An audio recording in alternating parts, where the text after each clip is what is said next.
Thermodynamics में अभी तक आप लोग बेसिक्स की स्टडी कर चुके हो। सबसे पहले हम लोगों ने मैक्सवेल बॉन्ड स्क्वायर पढ़ा, जहां पर आपने थर्मोडायनामिक वेरिएबल्स और थर्मोडायनामिक पोटेंशियल के बीच में कुछ रिलेशंस को याद किया। उसके बाद आप लोगों ने कंप्लीट डेरिवेटिव को लिखना सीखा। कंप्लीट डेरिवेटिव को लिखने के बाद आप लोगों ने पार्शियल डेरिवेटिव को कैलकुलेट करना सीखा। उसके बाद आप लोगों ने थर्मोडायनामिक कोफिशिएंट पढ़े, जहाँ पर आपने अल्फा को, बीटा को और गामा को देखा। उसके बाद आप लोगों ने स्टेट फंक्शन को पढ़ा, पाथ फंक्शन को पढ़ा और with the help of Euler theorem आप लोगों ने स्टेट फंक्शन को स्टेट फंक्शन प्रूव करना भी सीखा। उसके बाद आप लोगों ने हीट कैपेसिटी को पढ़ा। हीट कैपेसिटी को पढ़ते वक्त आप लोगों ने फीचर्स ऑफ हीट कैपेसिटी को देखा और Cp माइनस Cv के कुछ रिलेशंस को भी आपने वहाँ पर याद किया। उसके बाद आप लोगों ने रिवर्सिबल और इरिवर्सिबल प्रोसेस के बीच में आपने उनके लिए वर्क डन निकालना सीखा। उसके बाद आप लोगों ने जूल थॉमसन एक्सपेरिमेंट पढ़ा और उसके बाद आप लोगों ने कार्नोट इंजन पढ़ा। जूल थॉमसन एक्सपेरिमेंट और कार्नोट इंजन से रिलेटेड आपने बहुत सारे क्वेश्चंस किए और आपने देखा कि किस टाइप के क्वेश्चंस आपसे जूल थॉमसन एक्सपेरिमेंट के अंदर से और कार्नोट इंजन के अंदर से वो आपसे पूछ सकता है। उसके बाद आप लोगों ने स्टैटिस्टिकल थर्मोडायनामिक्स का एक topic equipartition law of energy पढ़ा, क्योंकि थर्मोडायनामिक्स के अंदर हमें उसकी ज़रूरत पड़ने लगी। और आज की क्लास के अंदर हम लोग पढ़ने वाले हैं कि आखिर एंट्रोपी क्या होती है। एक बहुत इंपॉर्टेंट टॉपिक है अगर आप लोग नेट की और गेट की तैयारी कर रहे हो। तो चलिए शुरू करते हैं आज की क्लास।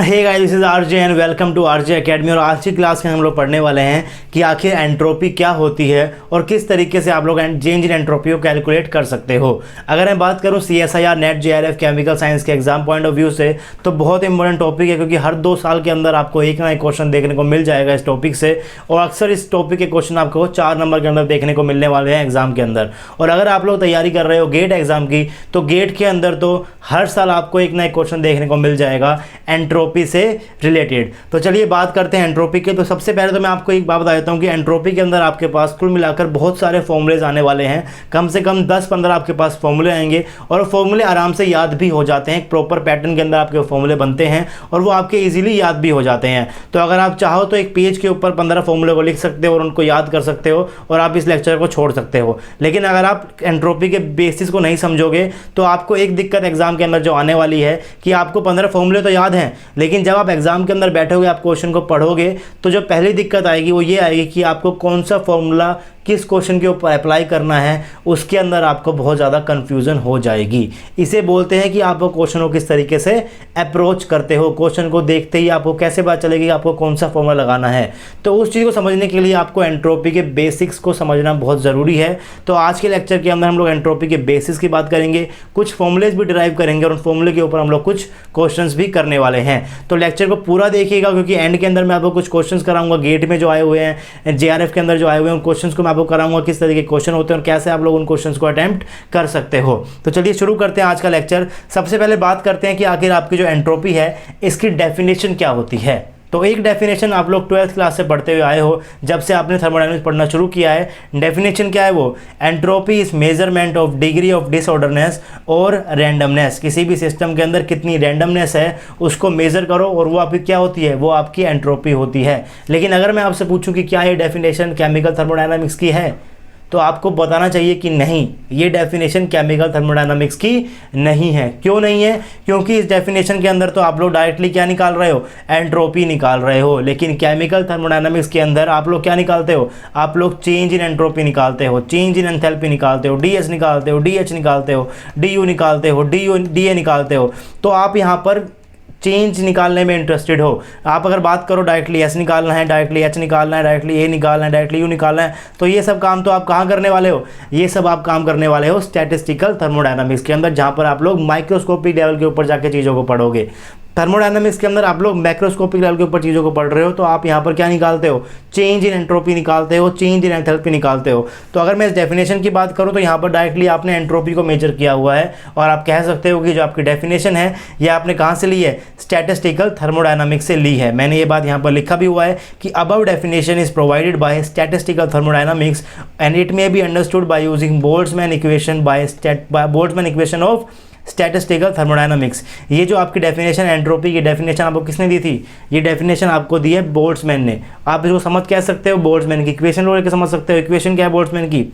एंट्रोपी इक्वल टू क्या? के इंटू में लोन डब्ल्यू। की आपका क्या है? Boltzmann constant. Loan W, W क्या बताएगा? डब्ल्यू आपको बताएगा कि आपका सिस्टम ऑर्डर्ड है या फिर आपका सिस्टम ऑर्डर्ड नहीं है। मान लीजिए कि आपका सिस्टम ऑर्डर है, अगर आपका सिस्टम कंप्लीटली ऑर्डर होता है तो आपका डब्ल्यू क्या हो जाएगा? डब्ल्यू आपका 1 हो जाएगा। और अगर आपका डब्ल्यू 1 हो गया तो आपका लोन 1 0 हो गया। अगर आपका लोन 1 0 हो गया तो आपका एंट्रोपी भी 0 हो गया। इसका मतलब अगर आपका सिस्टम कंप्लीटली ऑर्डर्ड है तो उसकी एंट्रोपी क्या हो जाती है? 0 हो जाती है। अब कंप्लीटली ऑर्डर क्या होता है उसको समझने की कोशिश करते हैं। मान लीजिए आप एक क्लासरूम के अंदर जाते हैं, आपके पास कोई क्लासरूम है और उस क्लासरूम के अंदर 6 बेंचेज है। आप मान लो 50 बेंचेज है, 100 बेंचेज है, कितनी भी बेंच आप वहाँ पर लगा सकते हो। मान लीजिए कि आपके पास 9 बेंचेज है और आपके यहाँ पर 9 स्टूडेंट आते हैं, ABCDEF GHI, कुल मिला के आपकी क्लास के अंदर 9 स्टूडेंट्स आते हैं। अब अगर मैं आपसे बोलूं कि ये 9 स्टूडेंट डेली की डेली आकर सेम प्लेस के ऊपर बैठ रहे हैं, मंडे को भी सेम प्लेस पे बैठ रहे हैं, ट्यूसडे को भी सेम प्लेस पे बैठ रहे हैं, वेडनेसडे को भी सेम प्लेस पे बैठ रहे हैं, तो उनका एक प्रॉपर अरेंजमेंट है। और अरेंजमेंट क्या है? एकदम परफेक्ट है। वो अरेंजमेंट चेंज नहीं हो रहा, ना मंडे को चेंज हो रहा है, ना ट्यूसडे को चेंज हो रहा है, थर्सडे को चेंज हो रहा है। ए अपनी जगह बैठता है, बी अपनी जगह बैठता है, सी अपनी जगह बैठता है और वो हर दिन एक ही जगह पर बैठ रहे हैं। तो इनका अरेंजमेंट आप क्या बोल सकते हो? इनका अरेंजमेंट ऑर्डर्ड में है, ये हमेशा एक ही जगह पर आके बैठते हैं। तो उस केस के अंदर आप बोल सकते हो कि आपका अरेंजमेंट पूरा क्या है? परफेक्टली ऑर्डर्ड है। और उस केस के अंदर आपका W क्या हो जाएगा? 1 के बराबर हो जाएगा। अगर आपका W 1 के बराबर हो गया तो LNW आपका 0 हो गया। अगर आपका LNW 0 हो गया तो आपकी एंट्रोपी क्या हो गई? 0 हो गई। लेकिन अगर इन स्टूडेंट्स ने अपनी पोजीशन को चेंज किया, मान लो A और B ने अपनी पोजीशन को इंटरचेंज कर दिया, B A की जगह आ गया, A B की जगह आ गया, ट्यूसडे को कोई कहीं बैठा है, वेडनेसडे को कोई कहीं बैठा है, तो इसका मतलब क्या? उसका अरेंजमेंट में चेंज हो रहा है। अगर आपके क्लासरूम के अंदर अरेंजमेंट में चेंज हो रहा है तो आप वहां पर बोल सकते हो कि सिस्टम के अंदर कुछ रैंडमनेस आ रही है, डिसऑर्डरनेस आ रही है। हर बच्चा अपनी पोजीशन के ऊपर नहीं बैठ रहा, वो अलग अलग पोजीशन के ऊपर बैठ रहा है। इसका मतलब आपके सिस्टम के अंदर डिसऑर्डरनेस आ रहा है। अगर आपके सिस्टम के अंदर डिसऑर्डरनेस आ गया तो आपका W चाहे कुछ भी हो लेकिन वो 1 के बराबर नहीं होगा। आप बोल सकते हो कि W is not equal to 1। वो चाहे कुछ भी हो, वो चाहे 1.2 हो, 1.3 हो, 5 हो, 10 हो, 50 हो, 10,000 हो, 10 लाख हो, लेकिन आपका 1 के बराबर तो नहीं है। अगर 1 के बराबर नहीं है तो आपके पास आएगा K loan W some value. अगर लोन के पास कुछ वैल्यू है तो इसका मतलब आपके पास ये चीज़ आपके पास 0 नहीं आने वाली, यानी कि आपकी एंट्रोपी 0 नहीं आने वाली। तो आप बोल सकते हो कि एंट्रोपी आपका क्या हो जाएगा? नॉट इक्वल टू 0 हो जाएगा। और ये डेफिनेशन क्या कहती है आपको? डेफिनेशन आपको कहती है कि entropy is measurement of degree of disorderness. System के अंदर अगर डिसऑर्डरनेस होगा तो आपका W नॉट इक्वल टू 1 होगा। अगर आपका W नॉट इक्वल टू 1 होगा तो आपके एंट्रोपी का कुछ ना कुछ वैल्यू निकल कर आएगी। और उसी को मेजर करना क्या होता है? आपकी एंट्रोपी होती है। उसी को मेजरमेंट करना क्या होता है? Measurement of disorderness in system. तो ये डेफिनेशन स्टैटिस्टिकल थर्मोडायनामिक्स की है, वहाँ पर बात करेंगे इस डेफिनेशन की, कैसे डेफिनेशन निकल कर आई, W क्या होता है, किस सिस्टम के अंदर W की वैल्यू क्या होती है, उन सब चीज़ों की हम लोग बात करने वाले हैं स्टैटिस्टिकल थर्मोडायनामिक्स की। जो मैंने आपको लास्ट टॉपिक पढ़ाया था हम लोग वहाँ पर क्या निकाल रहे थे? इंटरनल एनर्जी निकाल रहे थे, डायरेक्ट यू निकाल रहे थे। कैसे निकाल रहे थे यू? पहले हम लोग क्या निकालते? डिग्री ऑफ फ्रीडम निकालते, ट्रांसलेशन कितनी है, रोटेशनल कितनी है, वाइब्रेशनल कितनी है, और उससे हम लोग क्या निकाला था? हमने डायरेक्ट इंटरनल एनर्जी निकाली थी। वहाँ पर हमने डी यू नहीं निकाला, वहाँ पर हमने डायरेक्ट इंटरनल एनर्जी निकाली थी। और मैंने आपसे वहाँ पर ये भी कहा था कि जो आपका ये टॉपिक है, ये टॉपिक भी स्टैटिस्टिकल थर्मोडायनामिक्स से ही लिया है, क्योंकि हमें क्या जरूरत पड़ रही थी? यहाँ पर हमें गामा की वैल्यू निकालने पर जरूरत पड़ रही थी। तो मैंने आपको वहाँ पर भी कहा था कि आपका जो वो टॉपिक है इक्विपार्टीशन लॉ ऑफ एनर्जी, वो भी आपका स्टैटिस्टिकल थर्मोडायनामिक्स का ही है। थर्मोडायनामिक्स में हम लोग इंटरेस्टेड होते हैं चेंज इन एंट्रोपी निकालने में, चेंज इन एंथैल्पी निकालने में, डी यू निकालने में, डी एच निकालने में, डी एस निकालने में, डी जी निकालने में, डी ए निकालने में। तो थर्मोडायनामिक्स में जो आपकी डेफिनेशन बनने वाली है एंट्रोपी की, वो भी बनने वाली है किसकी? चेंज इन एंट्रोपी आपकी क्या होती है। तो मैंने यहाँ पर नीचे लिखा भी हुआ है, in thermodynamics we generally define change in entropy, यानी कि आपका डीएस क्या होता है, इसको हम डिफाइन करने वाले हैं कि आखिर थर्मोडायनामिक्स के अंदर आपका डीएस क्या होता है। और ये डेफिनेशन किसने दी थी आपको? ये डेफिनेशन आपको दी थी प्लैंक ने। बेसिकली वो जो बोल्ट्जमैन की इक्वेशन थी स्टैटिस्टिकल थर्मोडायनामिक्स की, उसी का ही यूज़ करेगा, उसी की ही बातें कहेगा, लेकिन थोड़ा सा घुमाकर कहेगा, थोड़ा सा घुमाकर कहेगा। बात वही है, लेकिन प्लैंक ने थोड़ा सा चेंज कर दिया, उसको मॉडिफाई कर दिया और वहाँ से उसने चेंज इन एंट्रोपी निकाल दी। तो देखते हैं किस तरीके से चेंज इन एंट्रोपी की डेफिनेशन को हम डिफाइन करते हैं। पहले मान लीजिए आपके पास कोई सिस्टम है, अगर आपका सिस्टम को ना आपको हीट दे रहे हो, अगर आप किसी भी सिस्टम को कोई हीट नहीं दे रहे हो, तो ऐसा कहा जाता है कि जो उसके मॉलिक्यूल्स है वो, उनके जो मॉलिक्यूल है उनके बीच में जो इंटरमॉलिक्यूलर अट्रैक्शन होता है वो एक ही डायरेक्शन में होता है वो परफेक्टली अरेंज होते हैं, यानी कि आपके मॉलिक्यूल जो है वो परफेक्टली अरेंज होंगे अपनी अपनी पोजीशन के ऊपर। तो जो इनके बीच में मॉलिक्यूलर इंटरेक्शन होंगे वो भी क्या होंगे, परफेक्टली डायरेक्शन के अंदर होंगे, एक ही डायरेक्शन के अंदर उनके इंटरमोलिक्यूलर इंटरेक्शन होंगे, जब तक आप सिस्टम को हीट ना दो। लेकिन जैसे ही आपने सिस्टम को हीट दे दी, मान लीजिए आपने सिस्टम को क्या दिया, DQ हीट दे दी, और आपने हीट कैसे दी, रिवर्सिबली दी। ये इंपॉर्टेंट है इस केस के अंदर कि आप हीट कैसे दे रहे हो, रिवर्सिबली दे रहे हो। रिवर्सिबली का मतलब क्या, आप हीट को बहुत धीरे धीरे धीरे धीरे दे रहे हो, ना देने वाले को पता चल रहा है कि आप हीट दे रहे हो, ना लेने वाले को पता चल रहा है आप हीट ले रहे हो, इतना धीरे धीरे दे रहे हो। मान लो आप 10 किलो जूल हीट देना चाहते हो, लेकिन आपने 1 साल में दी जाकर वो 10 किलो जूल। ऐसा नहीं है कि आपने 1 घंटे में दे दी, आपने 1 साल में जाकर 10 kilo joule heat the system को। बहुत धीरे धीरे धीरे धीरे आप हीट दे रहे हो, उसको मैं क्या बोलता हूँ, रिवर्सिबली हीट देना बोलता हूँ। जब मैं बात कर रहा था रिवर्सिबल प्रोसेस की या इरिवर्सिबल प्रोसेस की, तो वहाँ पर भी हमने ये कहा था रिवर्सिबल प्रोसेस क्या है, आप हल्का हल्का हल्का हल्का पिस्टन के ऊपर से वेट हटाओ, आपका एक्सपेंशन होता रहेगा। तो रिवर्सिबल प्रोसेस के अंदर आप बहुत चीज़ों को बहुत धीरे धीरे धीरे धीरे चेंज करते हो। तो मान लो अगर आपके सिस्टम को रिवर्सिबली हीट दे रहे हो, तो ऐसा नहीं होता कि डायरेक्ट उसका टेम्परेचर T से चेंज हो जाएगा। मान लो सिस्टम का इनिशियल टेम्परेचर क्या है, T है। ऐसा नहीं है कि आप सिस्टम को हीट दोगे और एकदम से उसका टेम्परेचर चेंज हो गया। पहले क्या होता है, पहले आपके मॉलिक्यूल्स का जो इंटरमॉलिक्यूलर इंटरेक्शन है वो चेंज होता है। पहले जो आपका मॉलिक्यूल का इंटरमॉलिक्यूलर इंटरेक्शन है वो चेंज होता है। इस टाइम के अंदर आपके जो मॉलिक्यूल्स हैं वो क्या है, एक ही डायरेक्शन के अंदर उनके बीच में क्या है, इंटरमॉलिक्यूलर इंटरेक्शन है। जैसे ही आपने DQ रिवर्सिबली थोड़ी सी भी हीट दी सिस्टम को, रिवर्सिबली आप हीट दे रहे हो, तो पहले क्या होगा, आपके जो मॉलिक्यूल है वो उनका इंटरमॉलिक्यूलर इंटरेक्शन चेंज होगा। एक मॉलिक्यूल इस मोशन में भागेगा, एक मॉलिक्यूल इधर की डायरेक्शन के अंदर भागेगा, एक इधर की तरफ भागेगा, जिसको आप क्या बोलते हो, आपके मॉलिक्यूल्स मूव करना शुरू हो गए। आप जैसे टेम्परेचर को रेस करते हो, तो ऐसा नहीं है कि पहले सिस्टम का टेम्परेचर चेंज हो जाएगा। मान लो आप इस पेन को हीट कर रहे हो, आपने हीट कैसे दी, रिवर्सिबली आपने सिस्टम को हीट दी, तो ऐसा नहीं है कि डायरेक्टली इसका पेन का टेम्परेचर चेंज हो जाएगा। मान लो कि पहले टेम्परेचर इसका 10 डिग्री सेल्सियस है, तो ऐसा नहीं है कि आपने हीट दी तो टेम्परेचर 11 डिग्री सेल्सियस हो गया। पहले क्या होगा, जो इसके अंदर के मॉलिक्यूल्स हैं उनके बीच का इंटरमॉलिक्यूलर इंटरेक्शन चेंज होगा। जो पहले परफेक्टली ऑर्डर था उनका क्या होगा, उनका थोड़ा सा इंटरमॉलिक्यूलर इंटरेक्शन चेंज हो जाएगा, कोई इधर भागेगा कोई इधर भागेगा, और जैसे इनकी मूवमेंट चेंज होगी तो इनके बीच का इंटरमॉलिक्यूलर इंटरेक्शन चेंज होगा। टेम्परेचर आपका क्या रहेगा, टेम्परेचर आपका वही कांस्टेंट रहेगा। अगर आपकी सिस्टम को रिवर्सिबली हीट देते हो तो ऐसा नहीं होता कि डायरेक्टली आपका टेम्परेचर चेंज हो गया। पहले क्या होता है, इंटरमोलिक्यूलर इंटरेक्शन चेंज होता है, और जितनी हीट आपकी इंटरमोलिक्यूलर इंटरेक्शन के अंदर चेंज होती है वो हीट आपकी यूटिलाइज होती है as a entropy in the system. उसको आप क्या बोलते हो, एंट्रोपी बोलते हो। आप सेकेंड लॉ ऑफ थर्मोडायनामिक्स से डिफाइन भी कर सकते हो। ds आपका क्या होता है, DQ reversible by T, DQ reversible by T, DQ reversible by T। जितनी हीट आप दे रहे हो, जिस टेम्परेचर पे सिस्टम है, उसके रेशियो को आप क्या बोलते हो, DS बोलते हो। ये आपने डेफिनेशन कहाँ से निकाली है, सेकंड लॉ ऑफ थर्मोडायनामिक्स से निकाली है। इंपॉर्टेंट क्या है कि आप हीट यहाँ पर कैसे दे रहे हो, रिवर्सिबली दे रहे हो। अगर आप इरिवर्सिबली दोगे, इसका मतलब कि आपने डायरेक्टली बहुत ज़्यादा हीट दी सिस्टम को, तो आपका टेम्परेचर चेंज हो जाएगा। अगर आपका टेम्परेचर चेंज हो जाएगा तो आप लिखोगे कि DQ बाय क्या, T2 माइनस T1, आपका सिस्टम का टेम्परेचर चेंज हो गया। और इस चीज़ को तो हम लोग पढ़ चुके हैं थर्मोडायनामिक्स को। आप क्या बोलते हो, इसको तो आप हीट कैपेसिटी बोलते हो, इसको तो आप हीट कैपेसिटी बोलते हो। तो अगर आप किसी सिस्टम को हीट दे रहे हो तो ऐसा नहीं है कि पहले उसका टेम्परेचर चेंज होता है। अगर आप हीट रिवर्सिबली दे रहे हो तो ऐसा नहीं है कि पहले उसका टेम्परेचर चेंज होगा। टेम्परेचर चेंज होने से पहले आपके मॉलिक्यूल्स का इंटरमोलिक्यूलर इंटरेक्शन चेंज होता है, और उसकी जितनी हीट आपके इंटरमोलिक्यूलर इंटरेक्शन के अंदर चेंज हो रही है उसको डिवाइड कर दो उस टेम्परेचर के साथ। जिस टेम्परेचर पे आप हीट दे रहे हो उसके रेशियो को आप क्या बोलते हो, चेंज इन एंट्रोपी बोलते हो, जिसको आप डिफाइन करते हो from second law of thermodynamics. Important ये है कि आप हीट यहाँ पर रिवर्सिबली दे रहे हो। उसके बाद मैंने यहाँ पर लिखा हुआ है कि entropy is also known as unavailable form of work. इसको मैंने ऐसा क्यों बोला है, मान लो अगर मैं इस पेन को नीचे से हीट दे रहा हूँ तो मेरा टारगेट क्या है। मान लो आप इस पेन को छोड़ो, आप किसी भी चीज़ को हीट देते हो तो आपका टारगेट क्या होता है, आपका टारगेट ये होता है कि इसमें इसको हीट पहुँचाऊँ अंदर, इसका टेम्परेचर रेज करो। लेकिन एंट्रोपी के केस के अंदर आपका टेम्परेचर रेज नहीं हो रहा, आपका टेम्परेचर तो वही है।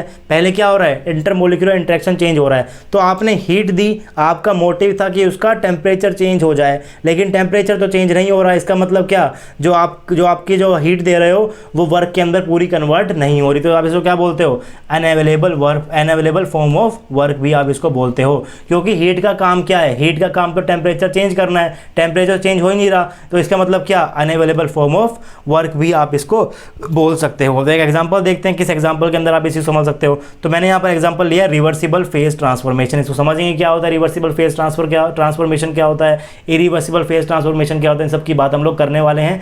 बाकी जो मैं ऐसा एग्जांपल ले रहा हूँ जो अक्सर हम लोग देखते हैं डेली लाइफ के अंदर, जो आपकी आइस होती है, मान लो आपकी कोई बर्फ़ है, बर्फ़ को अगर आप हीट करोगे पहले, तो पहले क्या होता है, पहले आपका वो बर्फ़ पिघलकर पानी बनेगा, लेकिन अगर आप उसके टेम्परेचर पे गौर करो तो आइस का भी टेम्परेचर 0 डिग्री होता है और वाटर का टेम्परेचर भी 0 डिग्री होता है, और आप जब इसको हीट दोगे तो वो मेल्ट होकर किस में कन्वर्ट हो जाएगी, वाटर के अंदर कन्वर्ट हो जाएगी। तो टेम्परेचर अगर आपका कॉन्स्टेंट रह गया तो जो आपने जितनी भी हीट दी है, जितनी भी आपने हीट दी है, DQ आपने हीट दी है, इसको डिवाइड कर दो टेम्परेचर से, ये आपका क्या निकल कर आ जाता है, चेंज इन एंट्रोपी निकल कर आ जाता है।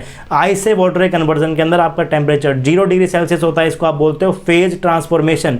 फेज ट्रांसफॉर्मेशन क्यों बोला, आइस आपका सॉलिड होता है, वाटर आपका क्या होता है, लिक्विड होता है, इसको आप क्या बोलते हो, फेज ट्रांसफॉर्मेशन बोलते हो। रिवर्सिबल मैंने क्यों लगाया, क्योंकि आप जो हीट दे रहे हो वो रिवर्सिबली आप उसको हीट दे रहे हो, तो जब आप रिवर्सिबली हीट दोगे तो आपका, मैं आपसे बोल रहा हूँ कि आपका इंटरमोलिक्यूलर इंटरेक्शन चेंज होता है। तो आइस आपका क्या है, सॉलिड है, यहाँ पर जो आपके मोलिक्यूल्स होते हैं वो क्या होता है, टाइटली पैक होते हैं, यहाँ पर आपके मोलिक्यूल्स क्या है, टाइटली पैक होते हैं। लेकिन मैं बात करूँ वाटर की तो यहाँ पर लिक्विड है, मोलिक्यूल्स क्या हो जाएंगे, थोड़े थोड़े दूर दूर हो जाएंगे, इसका मतलब आपके इंटरमोलिक्यूलर इंटरेक्शन चेंज हुए हैं। जितनी आपने हीट दी है उस हीट से आपका टेम्परेचर तो चेंज नहीं हुआ, लेकिन आपके मॉलिक्यूल्स के अंदर का इंटरमोलिक्यूलर इंटरेक्शन चेंज हुआ है, जिसकी वजह से आपका फेज ट्रांसफॉर्मेशन हो गया, सॉलिड से लिक्विड के अंदर आपकी चीज़ चली गई। ये बहुत जनरल एग्जांपल लिया है जिसकी बात लोग हम अभी तक करते हुए आए हैं। तो बेसिकली मैं यहाँ पर क्या बोलूँगा, DQ/T। आपको पता है कि जो आपको आइस को मेल्ट करने के लिए जो आपको हीट देनी पड़ती है उसको आप क्या बोलते हो, लेटेंट हीट ऑफ फ्यूजन। तो आप DQ क्या ले सकते हो, डेल्टा एच फ्यूजन। टेम्परेचर क्या है मेरा, 0 डिग्री सेल्सियस, मतलब क्या 273 केल्विन। टेम्परेचर को आप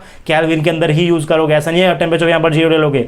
अगर आपने टेम्परेचर को 0 ले लिया तो आपका एंथैल्पी तो कितनी हो गई, इन्फिनिट हो गई, वो तो पॉसिबल ही नहीं है। तो आपका यहाँ पर क्या होगी, हीट आपकी देनी पड़ेगी, आपको हीट आप दोगे जितनी आपकी आइस की लेटेंट हीट ऑफ फ्यूजन होता है, यानी कि डेल्टा एच फ्यूजन। डिवाइड कर दो उसको 273 से, तो आपका क्या निकल कर आ गया, चेंज इन एंट्रोपी निकल कर आ गया, delta H fusion by 273। General example था। अब डिफाइन करते हैं कि आखिर आपका चेंज इन एंट्रोपी क्या होता है। तो चेंज इन एंट्रोपी में be defined as ratio of heat taken reversibly and the temperature at which heat is taken.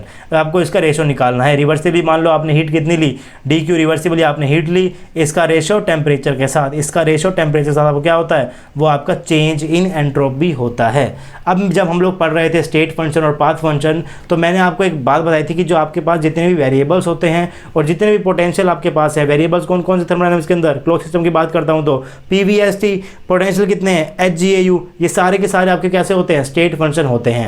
फिर मैंने आपसे कहा था कि आपकी हीट और स्पेसिफिक हीट कैपेसिटी आपकी क्या होती है, और वर्क, ये तीन चीज़ आपकी क्या होती है, ये आपके पाथ फंक्शन होते हैं। तो इसका मतलब क्या, DQ तो आपका क्या, DQ तो आपका पाथ फंक्शन होता है। जो आपका DS होता है, DS तो आपका क्या होता है, DS आपका स्टेट फंक्शन होता है। तो यहाँ पर आप चेक कर सकते हो कि जो आपका DQ रिवर्सिबल है ये एक पाथ फंक्शन है, आपने इसको T से डिवाइड किया और आपका पाथ फंक्शन स्टेट फंक्शन के अंदर कन्वर्ट हो गया। तो जिस चीज़ से मैं डिवाइड या मल्टीप्लाई करता हूँ, जिस फैक्टर से मैं मल्टीप्लाई करता हूँ, उस फैक्टर को आप क्या बोलते हो, उस फैक्टर को आप बोलते हो इंटीग्रेशन फैक्टर। तो इस केस के अंदर आपका 1/T क्या है, 1/T is also known as integrating factor that converts a path function into state function. DQ reversible आपके पास क्या था, पाथ फंक्शन था, आपने इसको मल्टीप्लाई किया 1/T के साथ, ये बन गया आपका क्या, DS, जो कि क्या होता है, स्टेट फंक्शन होता है। यानी कि आपने 1/T से मल्टीप्लाई किया किसको, पाथ फंक्शन को, किस में कन्वर्ट हो गया, वो स्टेट फंक्शन में कन्वर्ट हो गया।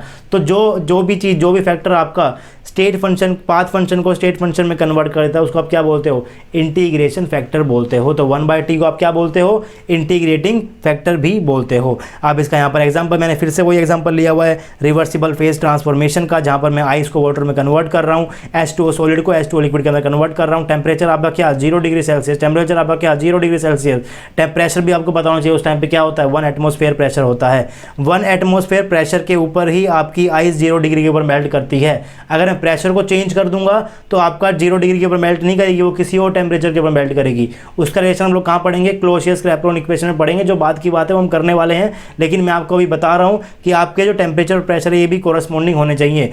एक एटमॉस्फेयर के ऊपर ही आपकी आइस 0 डिग्री सेल्सियस के ऊपर मेल्ट करती है। अगर आप प्रेशर को यहाँ पर 10 एटमॉस्फेयर कर दोगे तो आपका जो आइस है वो 0 डिग्री सेल्सियस के ऊपर मेल्ट नहीं करेगी, वो किसी और टेम्परेचर के ऊपर मेल्ट करेगी। उसको आप निकालते हो क्लोसियस-क्लैपेरॉन इक्वेशन से, उसकी बात हम लोग बाद में करने वाले हैं। तो मान लीजिए आपने आइस को मेल्ट किया, 0 डिग्री से आपका टेम्परेचर क्या रहा, 0 डिग्री रहा। आप जितनी भी हीट दोगे उसको कैसे दोगे, रिवर्सिबली दोगे। कितनी होती है, डेल्टा एच ऑफ फ्यूजन के बराबर होती है। अगर आप डेल्टा एच फ्यूजन को टेम्परेचर डिवाइड कर दो तो इसको आप क्या बोलते हो, इसको आप डेल्टा एस बोलते हो या फिर डी एस भी आप इसको बोल सकते हो। तो यहाँ पर क्या हो गया, डेल्टा एच फ्यूजन बाय 273। एक बहुत जनरल एग्जांपल है जो आप लोग डेली लाइफ के अंदर देखते रहते हो।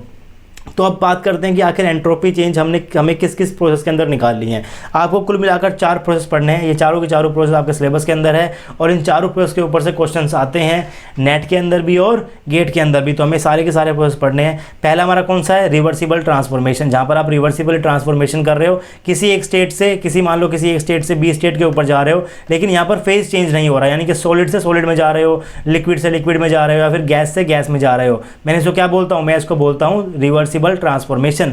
आप रिवर्सिबल ट्रांसफॉर्मेशन कर रहे हो लेकिन आपकी स्टेट चेंज, आपका फेज चेंज नहीं हो रहा। सॉलिड है सॉलिड है, पानी से पानी है, दूध से दूध है, आपका हवा से आप दूध से दूध है, आपका कॉपर से कॉपर है, एल्यूमिनियम से एल्यूमिनियम सॉलिड है। तो यानी कि आपका फेज यहाँ पर चेंज नहीं हो रहा। उसके बाद बात करेंगे इरिवर्सिबल ट्रांसफॉर्मेशन की। उसके बाद बात करेंगे रिवर्सिबल फेज ट्रांसफॉर्मेशन की। इस केस के अंदर आपका क्या फेज ट्रांसफॉर्मेशन होगा, यानी कि सॉलिड से लिक्विड हो जाएगा वो, सॉलिड से गैस हो जाएगा वो, या फिर गैस से लिक्विड हो जाएगा वो, या फिर लिक्विड से सॉलिड हो जाएगा वो। तो जहाँ पर फेज ट्रांसफर होगा उसके बाद हम कहाँ करेंगे, रिवर्सिबल फेज ट्रांसफॉर्मेशन की करेंगे। और उसके बाद हम पढ़ेंगे इरिवर्सिबल फेज ट्रांसफॉर्मेशन। तो बेसिकली आपके पास ये चारों के चारों आपके सिलेबस के अंदर दिए गए हैं और क्वेश्चन वो इन चारों में से कहीं से भी आ सकता है। इसके फॉर्मूलेज अलग हैं, इसके फॉर्मूलेज अलग हैं, इसके फॉर्मूलेज अलग हैं और इसके फॉर्मूलेज अलग हैं। सारे के सारे फॉर्मूले आपके ईजिली याद हो जाएंगे, उसमें कोई दिक्कत है नहीं। एक पैटर्न बनता है, पैटर्न के हिसाब से आपके फॉर्मूले याद हो जाएंगे, उसमें भी कोई प्रॉब्लम आपको नहीं आएगी। तो बारी बारी से इनको पढ़ते हैं, फॉर्मूले को डिराइव करते हैं कि आपके फॉर्मूले कहाँ से निकल कर आए, और आपका काम होगा कि बाद में आप उन फॉर्मूले को याद कर लो,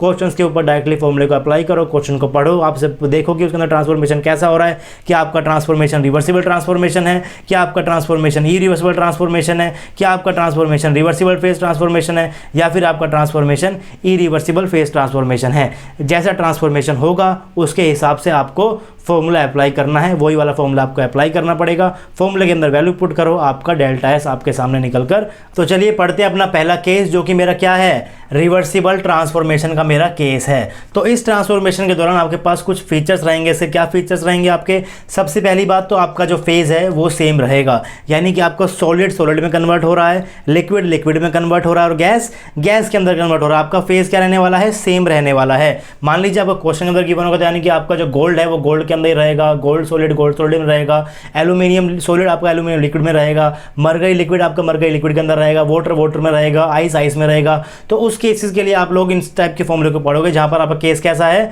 रिवर्सिबल ट्रांसफॉर्मेशन है। आपका केस होने वाला क्या, रिवर्सिबल ट्रांसफॉर्मेशन। यहां पर फेज क्या रहेगा, सेम रहेगा, लेकिन जो आपकी स्टेट और वेरिएबल्स है वो क्या करेंगे, डिफर करेंगे। वेरिएबल आपके पास कौन कौन से थर्मोडायनामिक्स के अंदर, P है, V है, S है, T है। बात कर रहा हूँ क्लोज सिस्टम की, तो इसको तो हम कैलकुलेट कर ही रहे हैं, यानी कि आपका P, V और T तीनों के तीनों चेंज हो सकता है। P1 V1 T1 से आपका स्टेट कहाँ जाएगा, P2 V2 T2 के अंदर जाएगा। आपका स्टेट यहाँ पर डिफर करेगा, P1 V1 T1 से P2 V2 T2 के अंदर आपका जो स्टेट है वो वेरी करेगा। उसके बाद आपका जो सिस्टम रहेगा वो कैसा रहेगा, आइडियल सिस्टम रहेगा। मैं बात करने वाले आइडियल सिस्टम की। अगर आप मान लो आप सॉलिड की बात कर रहे हो, तो जब उस सॉलिड को मैं वेपराइज करूँगा तो आपको उस केस के अंदर भी उसको कैसा लेना है, आइडियल ही लेना है। सिस्टम आपका यहाँ पर आइडियल ही रहने वाला है। उसके बाद जो आपका प्रोसेस होने वाला है वो कैसा रहेगा, रिवर्सिबल प्रोसेस रहेगा। उसकी तो मैं बात ही कर रहा हूँ, मैं बात कर रहा हूँ रिवर्सिबल ट्रांसफॉर्मेशन की। तो 4 कंडीशन यहाँ पर होने वाली है। पहली कंडीशन क्या, फेज आपका सेम रहेगा, वेरिएबल्स जो आपके हैं P V T वो सारे के सारे चेंज होंगे, P1 V1 T1 से P2 V2 T2 में जाएगा। उसके बाद जो आपका प्रोसेस होगा वो कैसा रहेगा, रिवर्सिबल प्रोसेस रहेगा। और जो आपका पूरा सिस्टम है वो उसको आप कैसा कंसीडर करोगे, उसको आप आइडियली कंसीडर करने वाले हो। तो चलिए अब प्रूफ हम डिराइव करते हैं अपने डेल्टा एस के फॉर्मूले को। मान लीजिए आपके पास क्या, आपने क्या कंसीडर किया, let us consider 1 mole of an ideal gas is transform reversibly from state A to state B। क्या स्टेट में आपकी वेरिएबल्स क्या रहेंगे, P1 V1 T1, P2 V2 T2 हम कह चुके हैं कि जो आपके वेरिएबल्स हैं वो डिफर यहाँ पर करने वाले हैं, तो P1 V1 T1 से P2 V2 T2 में वो चेंज हो गए। अब आपको डेफिनेशन से पता है क्या, आपको एंट्रोपी की डेफिनेशन से पता है, चेंज इन एंट्रोपी की डेफिनेशन से पता है आपको कि जो आपका ds होता है वो तो आपका dq/t होता है। यहाँ पर जो dq आपको कैसा रहेगा, रिवर्सिबल रहने वाला है। तो आपका जो चेंज इन एंट्रोपी है वो क्या हो गया, dq रिवर्सिबल बाय t हो गया। आपको फर्स्ट लॉ ऑफ थर्मोडायनेमिक्स से तो पता है कि जो आपका dq होता है वो du माइनस का w होता है। उसके बाद आपको ये पता है कि जो आपका w होता है वो क्या होता है, माइनस का pdv होता है। तो मैंने w को यहाँ पर क्या लिख दिया, w को हम रिप्लेस कर सकते हैं माइनस के pdv से। एक माइनस बाहर यहाँ पर था, मैंने बाहर अंदर लिख दिया माइनस का pdv, माइनस माइनस क्या हो जाएगा, प्लस हो जाएगा। तो आपका dq निकल कर आ गया du प्लस का pdv, आपने इस चीज़ को लिख दिया। उसके बाद आप लोग पढ़ चुके हो कि आइडियल गैस इक्वेशन के लिए जो आपका du होता है, जो आपका चेंज इन इंटरनल एनर्जी होता है वो तो आपका NCV dt होता है। वो क्या होता है आपका NCV dt होता है। इसकी बात भी हम लोग कर चुके हैं। तो मैंने यहाँ पर du जो क्या लिख दिया, मैंने du को लिख दिया NCV dt, dq आपका यहीं पर था, प्लस का क्या pdv आपका एज इट इज़ पीछे यहाँ पर है ही। उसके बाद मैंने क्या किया, मैंने इस इक्वेशन को राइट हैंड साइड से भी और लेफ्ट हैंड साइड से भी t से क्या कर दिया, डिवाइड कर दिया। dq/t क्या होता है आपका, dq/t तो आपका ds होता है। उसके बाद यहाँ पर क्या बच गया आपके पास, NCV dt plus pdv divided by t। तो ये जो आपके पास इक्वेशन निकल कर आई चेंज इन एंट्रोपी की, ये आपके पास फंडामेंटल इक्वेशन है। फंडामेंटल इक्वेशन इसे बोलते हैं, और सारे के सारे फॉर्मूलेस हम लोग इसी इक्वेशन से डिराइव करेंगे। अगर आप एग्जाम के अंदर भूल गए आपका फॉर्मूला क्या होता है एंट्रोपी का, तो आपको ये इक्वेशन तो आप डिराइव कर सकते हो। आपको w की जगह माइनस pdv करना है और आपको du की जगह NCV dt करना है। उसके बाद आपको dq को भी और राइट हैंड साइड को भी t से डिवाइड करना है। तो dq/t तो आपका बन जाएगा ds, और इधर साइड में आपके पास क्या बच गया, NCV dt plus pdv divided by t। तो इसको आप बोलते हो फंडामेंटल इक्वेशन ऑफ एंट्रोपी। यहीं से आप फॉर्मूले डिराइव करने वाले हो रिवर्सिबल ट्रांसफॉर्मेशन के अंदर आपका चेंज इन एंट्रोपी क्या होता है। तो चलिए डिराइव करते हैं। पहली चीज मैंने यहाँ पर क्या ली, आपको सेट करना है entropy change in terms of T and V. देखिए आप टी एंड वी के लिए भी निकाल सकते हो, आप पी एंड वी के लिए भी निकाल सकते हो, आप पी एन टी के लिए भी निकाल सकते हो। तीन वेरिएबल्स के बीच में हम लोग डिफाइन करने वाले हैं डेल्टा एस को। आपको तीनों के तीनों फॉर्मूले याद करने हैं, तीनों के तीनों फॉर्मूले याद हो भी जाते हैं, उसमें कोई भी दिक्कत नहीं है। पहले देखते हैं कि आखिर हम किस तरीके से फॉर्मूले को डिराइव करते हैं, टी और वी की फॉर्म में, पी और वी की फॉर्म में और पी और टी की फॉर्म में। याद हमें सिर्फ रिजल्ट होना चाहिए, डेरिवेशन आपको याद हो ना हो उससे फर्क नहीं पड़ता। लेकिन अगर आप एक बार डेरिवेशन को देख लोगे तो आपको ये समझ आ जाएगा कि आपको किस तरीके से फॉर्मूले को याद करना है। तो चलिए स्टार्ट करते हैं। To set entropy change in terms of T and V, we can replace P by using ideal gas equation। हम कह रहे थे कि जो आपका सिस्टम है वो कैसा है, आइडियल सिस्टम है। तो आपकी गैस कैसी होगी, यहाँ पर आइडियल गैस होगी। तो आप यहाँ पर PV = nRT को लगा सकते हो। अब यहाँ से आगे चलते हुए हम लोग मोल क्या कर देंगे, 1 मोल कर देंगे। बाद में हम लोग फॉर्मूले के अंदर n से उसको मल्टीप्लाई कर देंगे, तो वो भी आपका ईजिली हो जाएगा। तो मैंने यहाँ पर मोल क्या ले लिया, 1 मोल ले लिया। तो आप यहाँ से बोल सकते हो जो आपका P है वो क्या है, RT/V है। वो P आपका क्या हो गया, RT/V हो गया। आप कह रहे थे कि जो आपकी फंडामेंटल इक्वेशन है वो क्या है, ds = CV dt, n को मैंने 1 कर दिया, प्लस का क्या, प्लस का pdv डिवाइडेड बाय t। तो आप यहाँ से p को क्या लिख सकते हो, RT/V लिख सकते हो। आपको p को यहाँ पर रिप्लेस करना है, किससे, RT/V से आपको इसको रिप्लेस करना है। तो मैंने इसको रिप्लेस कर दिया। ds आपका हो गया CV dt प्लस का RT/V dv अपॉन में t आपका हो गया। फिर t को मैं एक बार इसके नीचे ले आता हूँ और t को एक बार मैं इसके नीचे भी ले आता हूँ। तो आपका जो ds हो गया वो क्या हुआ, CV dt/t प्लस का क्या, प्लस का RT/V divide by T into में क्या, इंटू में डी वी आ जाएगा। तो टी से आप टी काट सकते हो, तो क्या बच गया, R/V क्या बच गया, R/V dV आपके पास बच गया। तो ये आपका क्या हो जाएगा, R/V dV आपका यहाँ पर आ जाएगा। तो आपका ds निकल कर आ गया क्या, CV dt/t plus R dV/V, CV dt/t R dV/d। तो यहाँ पर ये आपका निकल कर आ गया ds। अब आपको ds से क्या चाहिए, डेल्टा एस चाहिए, आपको चेंज इन एंट्रोपी चाहिए। तो आपको क्या करना पड़ेगा, यहाँ पर इसे इंटीग्रेट करना पड़ेगा। अगर आप इंटीग्रेशन करते हो विदाउट लिमिट का, देखिए एक बार क्वेश्चन आया भी हुआ है कि अगर आप इस फॉर्मूले को, फंडामेंटल इक्वेशन को इंटीग्रेट करते हो बिना लिमिट के, तो आपका एंट्रोपी का क्या फॉर्मूला निकल कर आने वाला है। सिर्फ आपको एक्सप्रेशन बताना था और आपके वहाँ पर 2 नंबर थे। तो यहाँ से भी क्वेश्चन आ सकता है। तो आपको पता होना चाहिए अगर आप इंटीग्रेशन कर रहे हो विदाउट लिमिट का तो आपका क्या होगा। आप इंटीग्रेशन इसको किस तरीके से करोगे, मैं आपको एक बार इंटीग्रेशन करके दिखाता हूँ। आपने क्या किया है, आपने इंटीग्रेशन किया है ds का इक्वल टू क्या रहेगा, integration of CV dt/d plus का क्या, integration of R D V by V. आपने क्या किया, इसको इंटीग्रेट करोगे तो क्या हो जाएगा, ये आपका हो जाएगा एस। लेकिन जब भी आप इंटीग्रेशन करते हो विदाउट लिमिट के साथ, तो आपको जो रिजल्ट निकलता है उसके अंदर आपको प्लस में क्या करना पड़ता है, प्लस में आपको कोई ना कोई कांस्टेंट आपको रखना पड़ता है। ये आपको पता होना चाहिए, बेसिक मैथमेटिक्स है। विदाउट लिमिट अगर आप इंटीग्रेशन कर रहे हो तो आपको साइड के अंदर एक कांस्टेंट को ऐड करना पड़ता है। लिमिट्स के साथ करोगे तो आपको कुछ भी ऐड नहीं करना पड़ेगा। तो यहाँ पर मैं विदाउट लिमिट कर रहा हूँ, तो मैंने यहाँ पर क्या कर दिया, एस कर दिया। जो मेरा राइट हैंड साइड में आएगा मैं उसके अंदर एक कांस्टेंट को ऐड कर दूंगा। सी वी आप बाहर निकाल सकते हो, सी वी आपने बाहर निकाल दिया, डी टी बाई टी क्या हो गया, एल एन टी हो गया, प्लस का क्या आर आप बाहर निकाल दो, डी वी बाई वी क्या हो गया, एल एन वी हो गया, प्लस का कांस्टेंट को मैं बोलता हूँ एंट्रोपी का एस नोट, यानी कि जो इनिशियल एंट्रोपी थी उसको आपने क्या बोल दिया यहाँ पर, एस नोट बोल दिया। तो आपका ये फॉर्मूला निकल कर आ जाएगा, एस इक्वल टू क्या, c v ln t plus r ln v plus का एस नोट।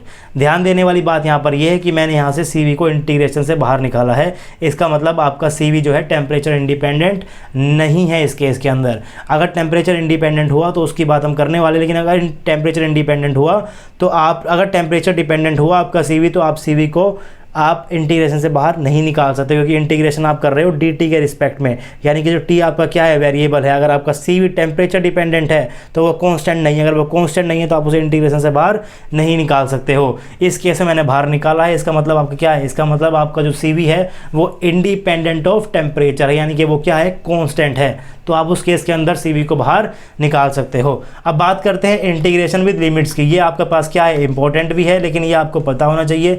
एक बार 2 नंबर के अंदर आया भी हुआ है जेआरएफ के पेपर के अंदर। तो जब मैं इसको इंटीग्रेशन विद लिमिट्स करूंगा तो आपने क्या किया, डीएस के ऊपर लिमिट लगा दो, क्या S1 से S2। जब आप इसको लिखोगे तो क्या करोगे, S2 माइनस का S1, इसको आप क्या बोलते हो, डेल्टा एस। ये तो आपको कैलकुलेट करना है, आपको चेंज इन एंट्रोपी तो कैलकुलेट करना है। इसे क्या हो जाएगा, आपका डेल्टा एस हो जाएगा। तो आपने लिमिट्स लगा दी। यहाँ पर लिमिट क्या लगाओगे, इधर की साइड में S1 से S2। यहाँ पर टेम्परेचर वेरिएबल कर रहा है, यानी कि क्या T1 से T2 में चेंज हुआ। आपके यहाँ पर वॉल्यूम चेंज हो रहा है, यानी कि V1 से V2 में चेंज हुआ। तो इसके अंदर आप लोग चेंज कर रहे हो, T और V के बीच में आप रिलेशन को यहाँ पर डिफाइन कर रहे हो। तो यहाँ पर भी आपके 2 टाइप के केस बन जाएंगे, क्योंकि जो आपका CV है वो या तो टेम्परेचर डिपेंडेंट होगा या तो टेम्परेचर इंडिपेंडेंट होगा। अगर वो टेम्परेचर डिपेंडेंट हुआ, यानी कि वो T के साथ वेरी कर रहा है, तो आप उसको इंटीग्रेशन से बाहर नहीं निकाल सकते। लेकिन अगर वो टेम्परेचर इंडिपेंडेंट है, यानी कि वो T के साथ वेरी नहीं कर रहा, तो इसका मतलब वो कांस्टेंट है। अगर वो कांस्टेंट है तो आप उसको इंटीग्रेशन से बाहर निकाल सकते हो। ये बेसिक फंडा होता है। इसी तरीके से आप लोग इस फॉर्मूले को याद करने वाले हो। तो जो आपका CV है वो CV टेम्परेचर इंडिपेंडेंट भी हो सकता है और वो CV आपका टेम्परेचर डिपेंडेंट भी हो सकता है। फ़र्क क्या रहेगा, अगर टेम्परेचर डिपेंडेंट हुआ तो आप इस CV को इंटीग्रेशन से बाहर नहीं निकाल सकते। इंडिपेंडेंट हुआ तो आप इजीली बाहर इसको निकाल सकते हो। तो चलिए इंटीग्रेट को कंप्लीट करते हैं। हमारे पास ये चीज़ निकल कर आ गई थी। पहला केस मैंने लिया है टेम्परेचर इंडिपेंडेंट का, यानी कि आपका जो CV है वो टेम्परेचर इंडिपेंडेंट है। और मैंने यहाँ पर क्या किया है, इंटीग्रेशन ऑफ DS S1 से S2 इक्वल टू क्या, CV को मैंने बाहर निकाल दिया। CV आपका पहले अंदर था, CV dt बाई टी था। CV को मैंने बाहर निकाल दिया क्योंकि आपका CV टेम्परेचर के ऊपर डिपेंड नहीं कर रहा। CV आपका बाहर आ गया, T1 से T2 लिमिट लगा दी, प्लस का क्या R कांस्टेंट था, R को बाहर निकाल दिया, dV बाई V, V1 से V2 की मैंने यहाँ पर लिमिट लगा दी। अब आपको पता होगा कि आपका क्या dx बाई x क्या होता है, ln x होता है। अगर मैं यहाँ पर लिमिट लगाऊंगा, x1 से x2 की लिमिट लगा दूंगा, तो यहाँ पर भी आप क्या लगाओगे, लिमिट लगाओगे x1 से x2 की। पहले क्या लगाते हो, अपर लिमिट यानी कि ln x2, फिर क्या लगाते हो, माइनस लोअर लिमिट यानी कि ln x1। इसको आप क्या लिख सकते हो, इसको आप लिख सकते हो ln का x2 डिवाइडेड बाय x1। ये लोगरिथम की प्रॉपर्टी होती है। तो मैंने यहाँ पर क्या किया, dt बाई टी क्या बन जाएगा आपका, जिस तरीके से dx बाई x का आपके पास क्या बन रहा था, ln x2 बाई x1, तो आपका dt बाई टी क्या बन जाएगा, ln t2 बाई t1। उस तरीके से du बाई v क्या बन जाएगा, ln v2 बाई v1। तो आपका पहला फॉर्मूला तैयार है, डेल्टा s का क्या, CV ln t2 by t1 plus R ln v2 by v1। लेकिन ध्यान रहे ये किस चीज़ के लिए है, पहली चीज़ तो रिवर्सिबल ट्रांसफॉर्मेशन के लिए, जहाँ पर आपका फेस सेम है लेकिन आपकी वेरिएबल्स चेंज हो रहे हैं। P1 V1 T1 से P2 V2 T2 जा रहा है। सिस्टम आपका आइडियली है, प्रोसेस आपका रिवर्सिबल है। उस केस के लिए आपका फॉर्मूला निकल कर आया डेल्टा S का CV ln t2 by t1 plus R ln v2 by v1। और इस केस के अंदर जो आपका CV है वो टेम्परेचर इंडिपेंडेंट है, यानी कि आपको कोई कॉन्स्टेंट एंटिटी दी होगी, जैसे कि आपका CP 10 है, CP आपका 20 है, CP आपका 30 है, कुछ भी आपको CV दे रखा होगा, तो लेकिन वो एक कांस्टेंट नंबर होगा। तो वहाँ पर आप इस फॉर्मूले को अप्लाई कर सकते हो। याद हम बाद में करेंगे, मैं लास्ट में आपको एक पेज के ऊपर लिख कर दूंगा, वहाँ पर आप इसको याद कर सकते हो। कैसे याद करना है वो भी मैं आपको बता दूंगा। अगर मान लो आपके पास जो CV है वो टेम्परेचर इंडिपेंडेंट ना होगा, टेम्परेचर डिपेंडेंट हुआ, यानी कि आपके पास CV जो है वो इस फॉर्म के अंदर हुआ A प्लस BT। पेपर के अंदर क्वेश्चन आ चुका है CV टेम्परेचर डिपेंडेंट का, तो आपको डिपेंडेंट का भी फॉर्मूला याद होना चाहिए। लेकिन हम इस केस के अंदर इसका फॉर्मूला याद नहीं करेंगे, हमें पता है कि आप किस तरीके से को निकाल सकते हो, तो आप पेपर के अंदर भी यहीं से स्टेप उठाओगे। मैंने यहाँ पर एक फॉर्मूला डिराइव किया है, आप इसको याद मत करना, याद करोगे तो कन्फ्यूज हो जाओगे। आप इसको यहीं से ही शुरू करना क्वेश्चन को। आपका CV किस फॉर्म में दिया होगा, A+BT की फॉर्म में दिया होगा, यानी कि CV जो है वो टेम्परेचर के ऊपर डिपेंड कर रहा है। क्वेश्चन आ चुका है नेट के अंदर जहाँ पर CV डिपेंडेंट हुआ है टेम्परेचर के ऊपर, वहाँ पर आप इस फॉर्मूले को लगाते तो आपका आंसर निकल कर ही नहीं आएगा, लेकिन ऑप्शन के अंदर वैसा आंसर जरूर होगा, तो आप वहाँ पर नेगेटिव मार्किंग स्कोर कर लोगे। अगर आपका CV टेम्परेचर डिपेंडेंट है तो आप उसको इंटीग्रेशन से बाहर नहीं निकाल सकते। आपके पास क्या निकल कर आया था फॉर्मूला, आपके पास अभी तक निकल कर आया था जो आपका DS है वो क्या है, आपका DS है CV dt/t प्लस का R dV/v। ये आपके पास निकल कर आया था। आपने क्या किया, इसको इंटीग्रेट किया, तो इंटीग्रेशन में लिमिट लगा दी, S1 से S2 की लिमिट लगा दी। यहाँ पर जो CV है मेरे पास क्या है, टेम्परेचर डिपेंडेंट है, तो आप इसको लिख सकते हो A+BT की फॉर्म आई, तो इसलिए मैंने यहाँ पर भी A+BT की फॉर्म ले दी। वैसे आपका जो CV है वो कुछ भी हो सकता है, A+BT है प्लस CT का स्क्वायर है प्लस DT का क्यूब है, चाहे वो कुछ भी हो, आप उसको आराम से कर दोगे क्योंकि आपको इंटीग्रेशन करना आता है। तो आपका मैं यहाँ पर सिंपल फॉर्म ले रहा हूँ A+BT, क्योंकि ये फॉर्म आपसे पेपर के अंदर पूछी भी जा चुकी है। तो यहाँ पर मैंने CV क्या रखा, A+BT रखा, टेम्परेचर डिपेंडेंट है, मैंने इसलिए इसको यहाँ से बाहर नहीं निकाला। dt/t रखा, लिमिट लगा दी T1 से T2 प्लस R इंटू में इंटीग्रेशन ऑफ dV/v, लिमिट रख दी V1 से V2। अब आपका पास ये कांस्टेंट है, एक बार A का इंटीग्रेशन कर दो, एक बार BT का इंटीग्रेशन कर दो dt/t के साथ। आपका यहाँ पर A और B क्या है, कांस्टेंट है, लेकिन T जो आपका है वो वेरिएबल है। तो आपने क्या किया, एक बार A dt/t कर लिया, एक बार BT dt/t कर दिया, प्लस का R dV/v। आपका इस तरीके से क्या निकल जाएगा, A आपका कांस्टेंट है, एक को आपने बाहर लिखा, dt/t क्या है, ln T2/T1 है, आपको पता ही है। ये क्या है, B आपका कांस्टेंट है, B को बाहर निकाल दो, तो ये T से T काट दोगे, dt का बचा क्या बचेगा, TT का इंटीग्रेशन आएगा खाली T, अपर लिमिट लगाओगे T2, लोअर लिमिट लगाओगे T1, T2 माइनस T1 का यहाँ बच जाएगा, तो B इंटू में T2 माइनस का T1 प्लस में R इंटू में ln V2/V1। इस फॉर्म को डायरेक्टली याद करने से अच्छा तो ये है कि आप बस ये याद रखोगे आप किस तरीके से एंट्रोपी के फॉर्मूले को डिराइव करते हो। आप अपनी ये वाली इक्वेशन याद रखो, कौन सी वाली, DS इक्वल टू क्या होता है, CV dt/t प्लस का R dV/v। अगर आपको ये वाली फॉर्म याद होगी और आपको पता है कि आपका CV टेम्परेचर डिपेंडेंट है, तो आप यहाँ से DS को निकालना शुरू करो। इस इक्वेशन को भी आप इजीली याद कर सकते हो, याद कैसे करनी है वो मैं आपको बता दूंगा इस लेक्चर के एंड तक।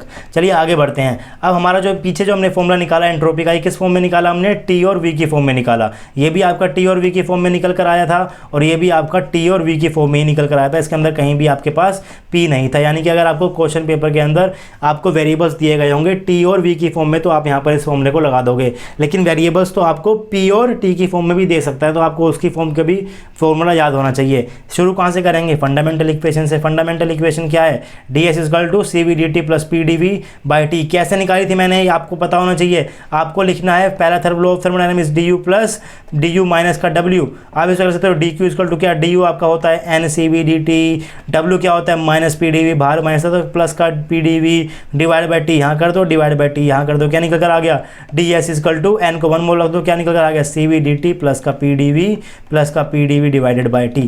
तो फंडामेंटल इक्वेशन आपको पता होनी चाहिए DS की क्या है। आपको उसके बाद पता होना चाहिए कि आपका जो T और V है उसके अंदर फॉर्मूला क्या है। P और T में डिराइव कर रहे हैं, बाद में आपको मैं उसको याद भी करा दूंगा। तो आपको क्या करना है, एंट्रोपी चेंज का फॉर्मूला चाहिए P एंड T की फॉर्म में from the equation DS equal to CV dt plus PdV/t। इसका मतलब आपको यहाँ से V को रिप्लेस करना है, तो आपको V को यहाँ से निकालना पड़ेगा, आपको यहाँ से dV को हटाना पड़ेगा और आपको dV को P और T की फॉर्म में रखना पड़ेगा। तो हम कहाँ जाएंगे, हम वापस जाते हैं आइडियल गैस इक्वेशन के ऊपर। आइडियल गैस इक्वेशन क्या है, PV इक्वल टू RT है, तो मैंने इसको डिफरेंशिएट कर दो, यहाँ भी D ले लो और यहाँ पर भी D ले लो, तो मैंने D ऑफ PV ले लिया, D ऑफ RT ले लिया। अगर आपके पास D ऑफ XY होता है, दोनों आपके वेरिएबल है, तो कैसे करते हो आप, एक बार एक का चेंज, दूसरा एज इट इज प्लस क्या, दूसरा एज इट इज पहले का चेंज। ये भी आप इसको इस तरीके से भी लिख सकते हो। आप इसको लिख सकते हो कि चेंज ऑफ क्या, चेंज ऑफ पहला वेरिएबल, चेंज ऑफ पहला वेरिएबल दूसरा एज इट इज, प्लस का क्या, प्लस का क्या, पहला वेरिएबल एज इट इज, पहला variable as it is, change in दूसरा वेरिएबल। आप इसको इस तरीके से भी लिख सकते हो।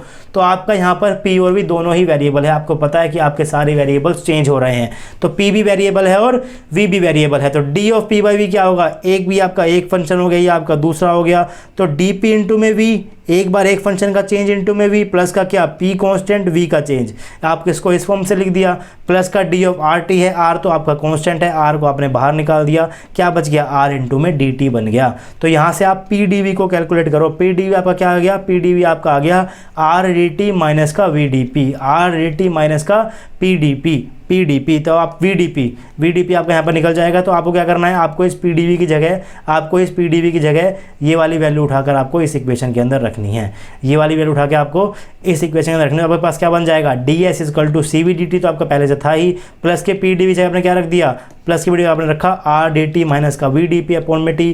उसके बाद आपने क्या किया, dt को कॉमन ले लिया, dt को आप कॉमन लोगे तो क्या हो जाएगा आपका, ds इक्वल टू dt को आपने कॉमन लिया, CV प्लस R इंटू में dt माइनस का VdP बाय T। उसके बाद आपने क्या किया, T को आप इसके नीचे भी ले आओ, T को आप इसके नीचे भी ले आओ, CV प्लस R, आपको पता है कि CP minus CV equal to R होता है। इसका मतलब CP इक्वल टू क्या हुआ, CV प्लस R हुआ। तो CV प्लस R की जगह, CV प्लस R की जगह आप क्या लिख सकते हो, CP लिख सकते हो। तो ये हो गया CP dt by T minus का VdP बाई T। अभी भी आपको यहाँ से V को हटाना है, क्योंकि आपको रिलेशन किस में चाहिए, आपको रिलेशन T और P में चाहिए। आपको यहाँ से V को हटाना है, dV को तो आपने हटा दिया, V को हटाने के लिए आपको पता है क्या लगाना है, आपको आइडियल गैस इक्वेशन लगानी है।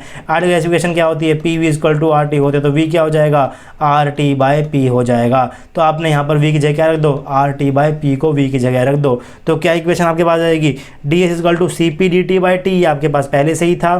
V की जगह आपने क्या रखा, RT बाई P रखा, इंटू में dP बाई T कर दिया, T से T कट जाएगा, इसको आप बोल सकते हो R इंटू में dP बाई P।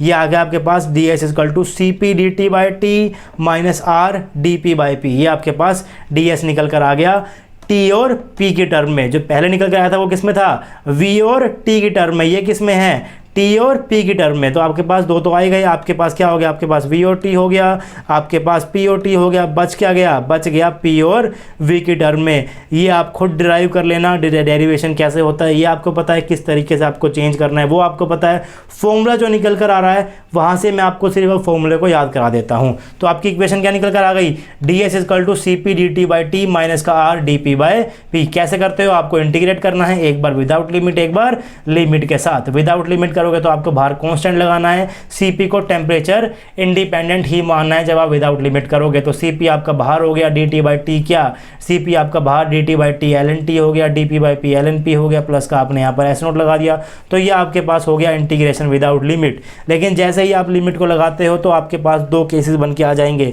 या तो जो आपका CP है वो टेम्परेचर डिपेंडेंट होगा, या फिर आपका CP टेम्परेचर इंडिपेंडेंट होगा। अगर वो टेम्परेचर डिपेंडेंट हुआ तो आपको पता है कि आपको किस तरीके से करना है, आपको इसी इक्वेशन डेल्टा S को निकालना है, CP की वैल्यू पुट करना, किस में होगी वो, A प्लस BT की फॉर्म में होगी। इसके अंदर वैल्यू को पुट करना, इंटीग्रेट करना और अपना डेल्टा S को कैलकुलेट कर देना। इसके आगे हम नहीं जाएंगे। इसका ऐसे अगर आप ऐसे फॉर्मूले को बनाने याद करने लग गए तो बहुत सारे फॉर्मूले हो जाएंगे।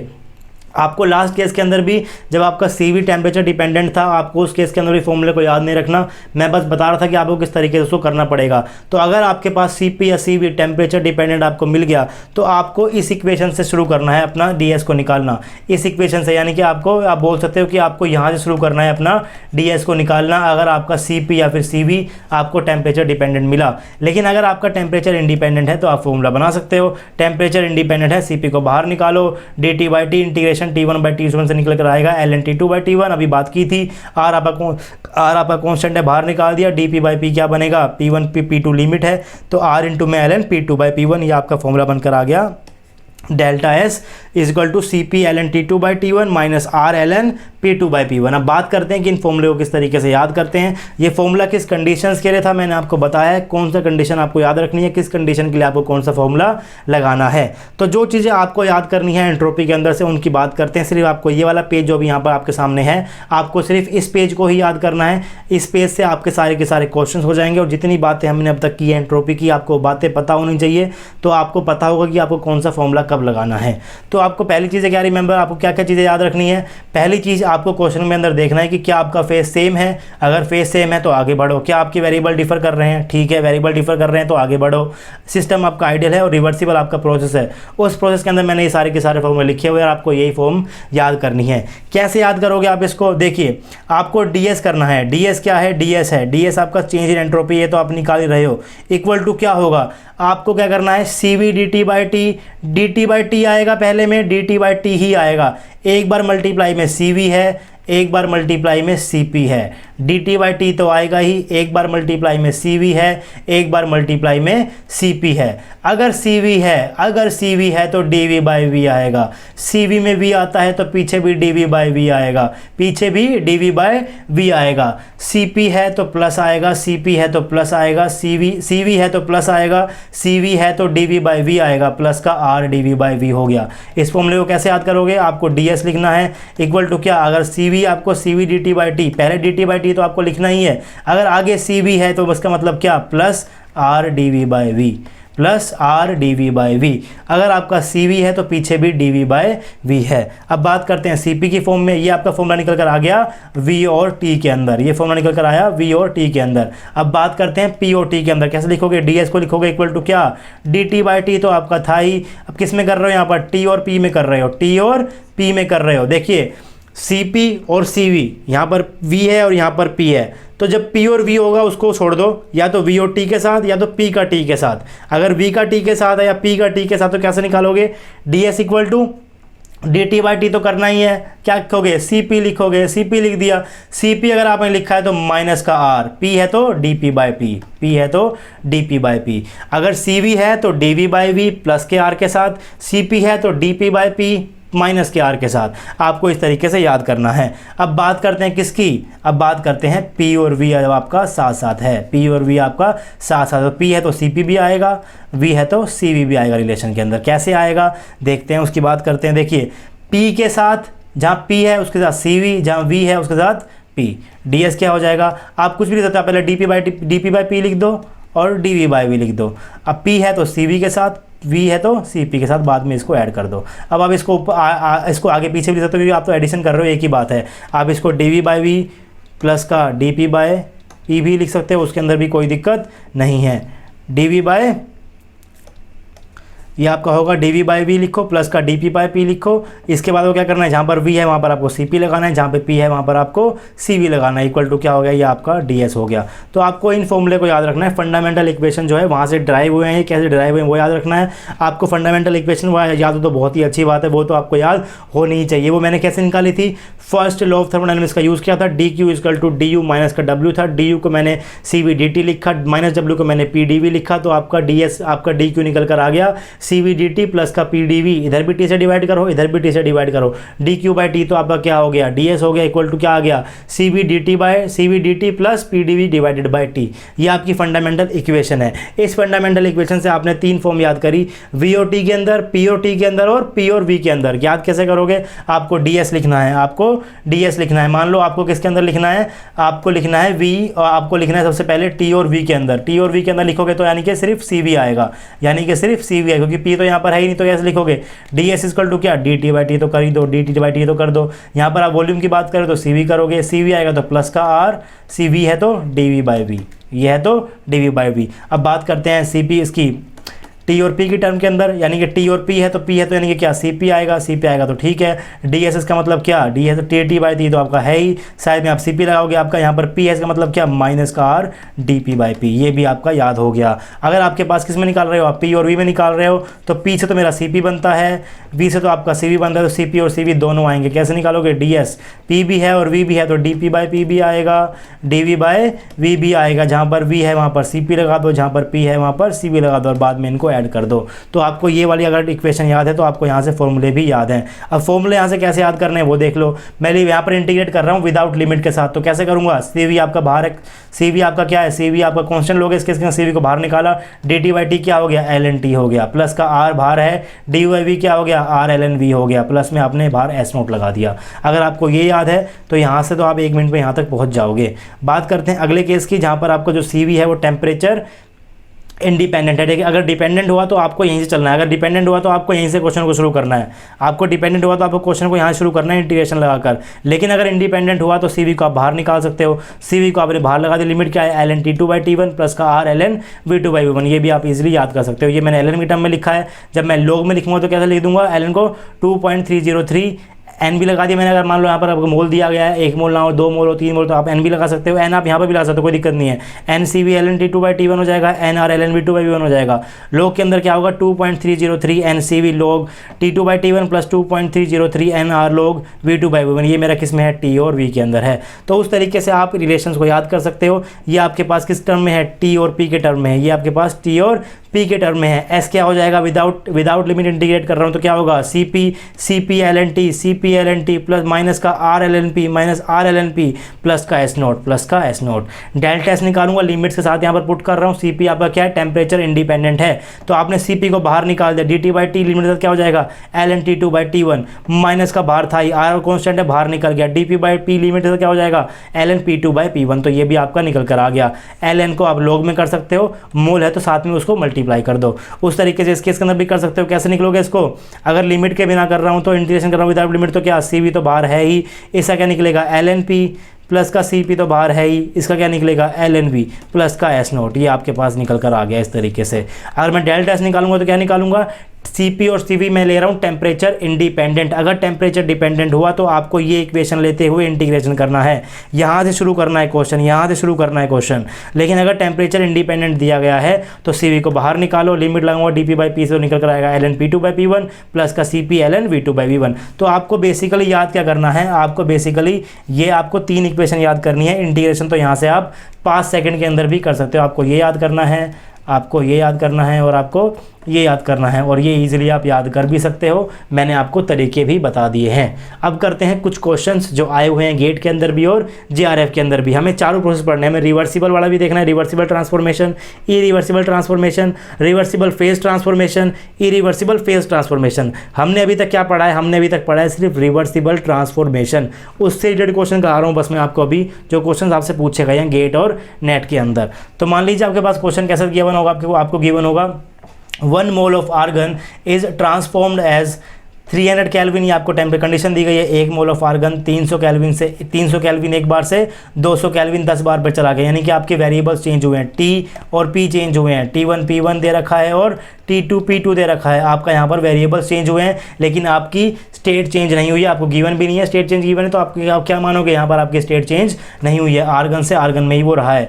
What is change in entropy of transformation occurs ideally. आपको आइडली भी दे रखा है सिस्टम, आपको पता है कि आपका ट्रांसफॉर्मेशन रिवर्सिबली हो रही है, उसको आप कंसिडर करोगे रिवर्सिबली हो रही है ट्रांसफॉर्मेशन आपकी, आपका सिर्फ वेरिएबल्स चेंज हो रहा है। तो आपको क्या लगाना पड़ेगा यहाँ पर, जो फॉर्मूलेज अभी तक हमने पढ़े हैं, किस फॉर्म में, टी और पी की फॉर्म में, टी और पी की फॉर्म में, क्योंकि आपको इन्हीं की फॉर्म के अंदर वेरिएबल्स गिवन है, तो आप यही वाला फॉर्मूला लगाओगे। तो सबसे पहला काम आपका क्या होता है, सबसे पहले आपको करना है, आपको जो गिवन है आप उसको लिखो, वेरिएबल्स को लिखो। आपको T1 गिवन है क्या, 300 केल्विन, T2 क्या गिवन है 200 केल्विन, P1 गिवन है 1 बार, P2 गिवन है 10 बार। आपको पता है कि रिलेशन आपका क्या होता है डेल्टा एस का, आपको कैसे याद करना है, आपको डेल्टा एस करना है किस फॉर्म में, क्या गिवन है, पी और टी की फॉर्म में गिवन है, तो यानी कि पी है तो यानी कि सी पी आएगा, पी है तो सी पी आएगा, तो डी टी बाई टी तो लगाई दो, D T by D T लगाई दो, सी पी आ गया। सी पी है तो माइनस का आर एल एन माइनस का आर क्या, सी पी है तो डी पी बाई पी, ये मैं लिख रहा हूँ फंडामेंटल इक्वेशन से, C P D P by D P, ये आपके पास निकल कर आ गई। उसके बाद इस केस के अंदर उसने आपको सी पी नहीं दिया।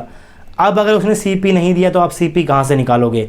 इस टाइप के क्वेश्चन के लिए ही मैंने आपको एक टॉपिक कराया था, इक्विपार्टीशन लॉ ऑफ एनर्जी, जो मेरा लास्ट लेक्चर था, क्योंकि आपको सी वी की, सी पी की और गामा की कहीं भी ज़रूरत पड़ सकती है। तो वो आप यहाँ पर कैसे निकाल सकते हो, उसने यहाँ पर आपको गैस का नाम दिया हुआ है आर्गन।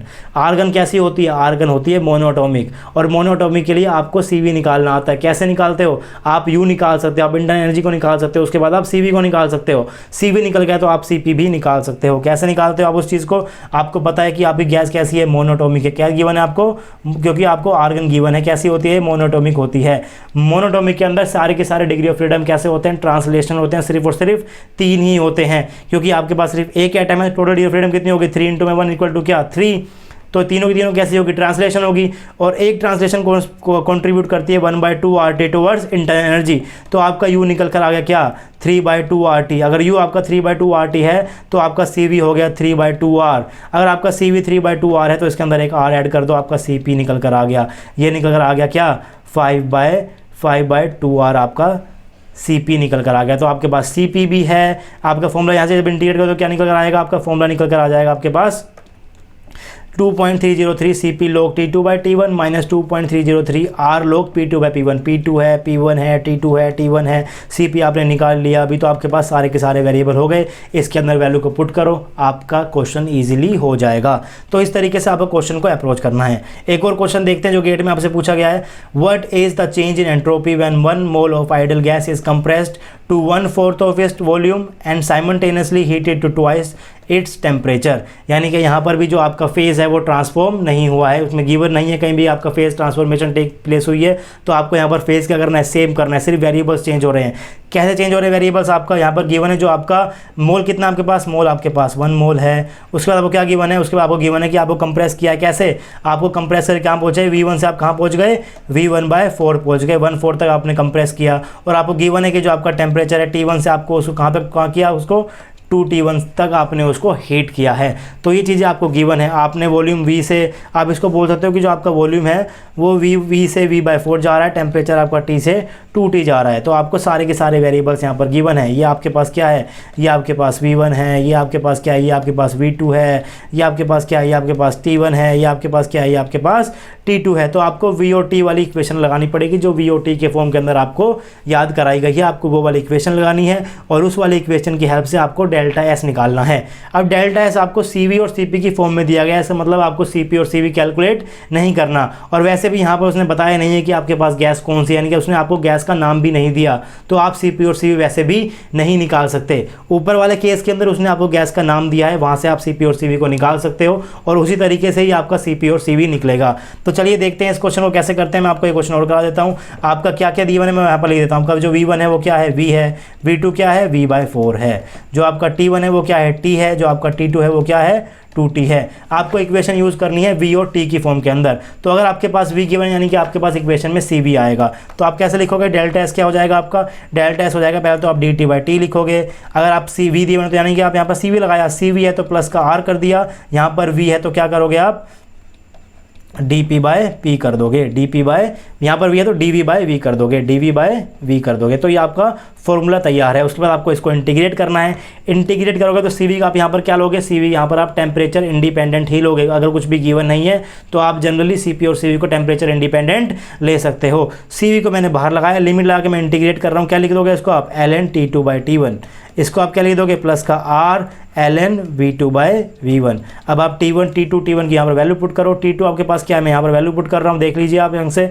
C1 इंटू में ln का T2 आपके पास क्या है, 2T है। T1 क्या है, T है, प्लस का R। V2 क्या है, V2 आपके पास V/4 है। और ये आपके पास क्या है, V1 आपका V है। तो T से आप T काट सकते हो, V से आप V काट सकते हो। आपके पास बनकर आ गया CV ln का 2 प्लस का R ln का 1/4। इसको आप लिख सकते हो CV ln का 2 माइनस का R ln का 4। मैंने क्या किया, मैंने प्रॉपर्टी यूज़ करी है ln A/B को मैंने माइनस का ln B/A लिख दिया।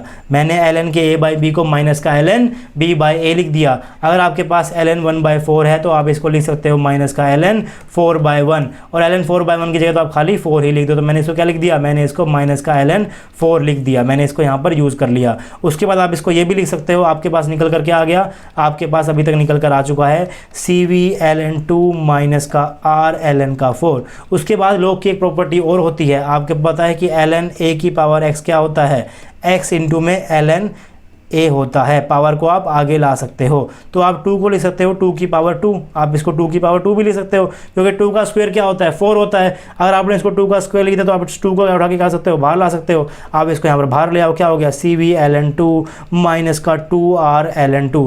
उसके बाद यहाँ पर ln 2 को कॉमन ले लो, क्या बच गया, CV माइनस का 2R बच गया। ऑप्शन ए आपका सही हो गया। तो इस तरीके से भी आपको क्वेश्चन दे सकता है, या तो आपको डायरेक्ट वैल्यूज़ देगा V1 T1 P1 की, V2 T2 T2 की, वहाँ पर आप CV CP को निकालो गैस के नाम की हेल्प से, वहाँ पर आप लोग डेल्टा S को निकाल लो। या फिर वो चाहेगा कि आप मैथमेटिकली मैनिपुलेशंस करो फॉर्मूले के अंदर और आप लोग ऑप्शन तक पहुँच जाओ। तो आपने यहाँ पर क्या किया है, मैथमेटिकली मैनिपुलेशन किया है और आप CV माइनस 2R ln 2 तक पहुँच गए, और ये आपका क्या है, आंसर है। इस तरीके से भी आपको क्वेश्चन दे सकता है। मैं आपको अलग अलग टाइप के क्वेश्चन करा रहा हूँ, किस किस टाइप के क्वेश्चन को वो आपसे पूछता है। ऐसा नहीं है कि इस टाइप का सिर्फ एक ही क्वेश्चन आपके पास गिवन है, इस टाइप का सिर्फ एक ही क्वेश्चन गेट के अंदर कराया है, लेकिन एक ही टाइप के क्वेश्चन करने से क्या फ़ायदा। एक ही टाइप के क्वेश्चन आपको कराऊंगा तो आप सारे कर ही लोगे। मैं ट्राई कर रहा हूँ कि आपको अलग अलग टाइप के क्वेश्चन करा दूँ जो आपसे पूछे गए हैं अभी तक एग्जाम के अंदर। तो एक और टाइप देखते हैं, इस टाइप के अंदर क्या क्वेश्चन पूछा गया आपसे। यहाँ पर आपको गिवन है 10 mole of gas is allowed to expand from state A 10 atmosphere 300 kelvin से स्टेट बी 100 एटमॉस्फेयर 600 केल्विन पे, and given that CP of gas is, आपको सीपी ऑफ गैस भी गिवन है। तो इस केस के अंदर आपको किस तरीके से याद करना है, किस तरीके से चीज़ों को समझना है। सबसे पहली बात, आपको यूनिट्स पता होनी चाहिए, आपको क्या यूज़ कर रहे हो, क्यों यूनिट यहाँ पर निकल कर आई है, कौन सी यूनिट आपको यूज़ करनी है वो भी आपको पता होना चाहिए। सबसे पहले डेटा को लिखते हैं। P1 क्या गिवन है आपको 10 एटमॉस्फेयर, P1 क्या गिवन है 10 एटमॉस्फेयर, P2 क्या है 100 एटमॉस्फेयर। तो मैंने सारी की सारी जो आपको चीज़ें गिवन है उसको मैंने लिख दिया। आप वीडियो को पॉज करो, क्वेश्चन को कर देखो पहले खुद से, अगर आपसे नहीं होता है तब आप वीडियो को कंटिन्यू कर देखना। ऐसा नहीं है कि मैं क्वेश्चन पढ़ते ही आपको सोल्यूशन इसलिए बता रहा हूँ ताकि टाइम ना वेस्ट हो, ना आपका और ना ही मेरा। आपको ज़्यादा बताना चाहता हूँ मैं कम टाइम के अंदर ही, वरना मैं भी आपको 5 मिनट का ब्रेक लूँगा, कर देखो वो सब बोल मैं भी सकता हूँ, मुझे वो सब नहीं बोलना। मैं आपको जल्दी से करा रहा हूँ, इसका मतलब ये नहीं है कि आपको भी सोल्यूशन मेरे साथ साथ ही करना है। वीडियो को पॉज कर सकते हो, पॉज करके खुद ट्राई करके देखो क्वेश्चन कैसे करना है। नहीं होता है तब आके वापस से वीडियो को देखना शुरू कीजिए। हर एक क्वेश्चन के अंदर ऐसे ही करा कीजिएगा आप, ठीक है। तो आपके पास जो वेरिएबल्स गिवन है P1 P2 आपके पास गिवन है 10 एटमॉस्फेयर गिवन था, P2 क्या है 100 एटमॉस्फेयर गिवन है आपके पास, T1 क्या है 300 केल्विन है, T2 क्या है 600 केल्विन है। ये सारी चीज़ें क्वेश्चन से ही लिख रहा हूँ मैं। क्वेश्चन के अंदर क्या गिवन है, आपको फिजिकल केमिस्ट्री के अंदर जो क्वेश्चन गिवन होगा पहले तो जो चीज़ आपको गिवन होती है उसको लिख लिया करो। उसके बाद जो वेरिएबल्स आपके पास आए उसके रिलेटेड मैंने इक्वेशन कौन सी पढ़ी है उसको लिखो। उस इक्वेशन के अंदर आपके पास क्या चीज़ मिसिंग है उसको सोचो। अगर कुछ भी मिसिंग नहीं है तो वैल्यू को पुट कर दो, आंसर निकाल लो। बहुत सिंपल सी फंडा है, आपको हर एक के साथ यही करना है। तो आपको P1 पता है, P2 पता है, T1 पता है, T2 पता है, आपको मोल भी गिवन है। यहाँ पर मोल क्या है, 1 मोल नहीं है, मोल क्या है 10 मोल है। तो आप यहाँ पर N को भी लेकर चलोगे, और साथ में आपको CP भी गिवन है, और आपको CP गिवन है कैलोरी पर डिग्री सेल्सियस पर मोल आपको गिवन है। वो चाहता तो आपको CP यहाँ पर डिग्री सेल्सियस पर ग्राम में दे सकता था, और आपको यहाँ पर वो गैस का नाम कुछ भी दे देता। मान लो वो यहाँ पर O2 दे देता।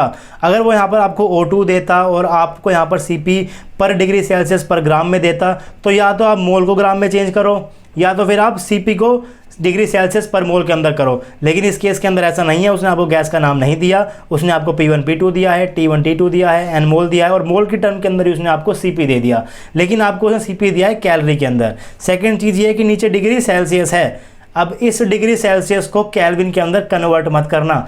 वो CP आपके पास आता था नीचे क्या T2 माइनस T1। आपको पता होना चाहिए कि जो आपका CP था वो क्या था, नीचे आपका T2 माइनस T1 था। तो चेंज इन टेम्परेचर की वजह से आपके पास यहाँ पर डिग्री सेल्सियस निकल कर आया था। और DT के केस के अंदर चाहे आप डिग्री सेल्सियस में कर लो, चाहे आप केल्विन के अंदर कर लो, बात क्या है आपकी सेम है। तो डिग्री सेल्सियस को आप यहाँ पर कन्वर्ट नहीं करोगे। लेकिन अगर हाँ उसने यहाँ पर आपको गैस का नाम देता, और ये अगर आपको उसने डिग्री सेल्सियस ग्राम में दिया होता, तो या तो आप मोल को ग्राम में चेंज करो, या फिर आप CP को बाय ग्राम से बाय मोल के अंदर लेकर आओ। उस तरीके के यूनिट कन्वर्जन को भी आपको ध्यान रखना है। मैंने पहले लेक्चर के ऊपर यूनिट कन्वर्जन के ऊपर अच्छा खासा फोकस किया हुआ है। तो अब आपके पास जो फॉर्मूला बनेगा वो P1 P2 T1 T2 की फॉर्म के अंदर ही बनेगा। किस तरीके से वो फॉर्मूला आपके पास बनकर आएगा, आपको तो फॉर्मूला पता है P और T के अंदर। कैसे पता है आपको, अगर P है तो CP आएगा, कैसे लिखोगे, डेल्टा S लिख दो। कैसे लिखोगे, P है तो CP आएगा, सबसे पहले तो आप DT/T लिखो। P है तो CP आएगा, CP है तो माइनस का R आएगा। उसके बाद क्या लिखना है आपको, उसके बाद आपको dP/P लिखना है। ये आपका रिलेशन निकल कर आ गया। उसके बाद आपका CP तो क्या है, कांस्टेंट है, तो आप CP को बाहर निकालो। क्या लिख सकते हो, डायरेक्ट डेल्टा S को आप डायरेक्ट यहाँ से लिख सकते हो। डेल्टा S आपको CP को अपने बाहर निकालो, लिमिट लगाओगे तो ln T2/T1 minus R ln P2/P1। उसके बाद मैंने क्या किया है, मैंने ln को log में चेंज कर दिया, और साथ में मैंने n को भी पुट कर दिया, क्योंकि आपको यहाँ पर मोल 1 मोल नहीं गिवन है, आपको 10 मोल्स गिवन है। उसके बाद आपको तो n पता है, आपको CP पता है, आपको T2/T1 पता है, आपको P2/P1 पता है, आपको n भी पता है, आपको R भी पता है। तो आपको सारी की सारी चीज़ें पता है। अगर आपको सारी चीज़ें पता है तो आपका डेल्टा S भी निकल कर आ जाएगा।